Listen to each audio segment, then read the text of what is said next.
பார்க்கும்போதே சாப்பிடணும்னு தோணுதில்ல. வாங்க எப்படி செய்யுதுன்னு பார்க்கலாம். ஒரு பாத்திரத்தில் 1/2 லிட்டர் ஃபுல் க்ரீம் பால் எடுத்து வச்சுருக்கிறேன். பால் காஞ்சிக்கிட்டே இருக்கட்டும். ஒரு கடாயில் 2 ஸ்பூன் நெய் ஊற்றிருக்கிறேன். நெய் உருகட்டும்.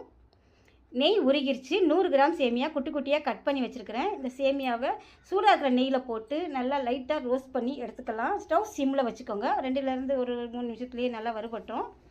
இப்போ இந்த அளவுக்கு வறுபட்டது போதும். தனியாக ஒரு கிண்ணத்துக்கு எடுத்து மாற்றி வச்சிடலாம். பால் நல்லா காஞ்சிருச்சு பாருங்கள். நம்ம ஊற்றினது கொஞ்சம் கம்மியாக இருக்குது. சைடில் இருக்கிற ஏடெல்லாம் எடுத்து விட்டு காய்ச்சி ரெடியாக இருக்குது. நம்ம வறுத்து வச்ச சேமியா அந்த நெய்யோடைய அந்த பாலில் போட்டுடலாம். கைவிடாமல் கிண்டலாம். வறுத்த சேமியா நல்லா சட்டுன்னு நல்லா வெந்துடும். இது வெந்துக்கிட்டே இருக்கட்டும். சேமியா வறுத்த அதே கடாயிலேயே இன்னும் 1/2 லிட்டர் பால் நான் ஊற்றி இதை காய வச்சுக்கலாம். கொஞ்சம் பால் மட்டும் ஒரு சின்ன குட்டி பவுலில் எடுத்து வச்சுக்கிறேன். இந்த பவுலில் இருக்கிற பாலில் 1 ஸ்பூன் கார்ன்ஃப்ளவர் மாவு, 1 ஸ்பூன் கஸ்டர்ட் பவுடர் போட்டு நல்லா கைவிடாமல் கிண்டிக்கலாம். நல்லா கட்டி இல்லாமல் ஒரு 2 நிமிஷம் நல்லா கைவிடாமல் கிண்டினாலே நல்லா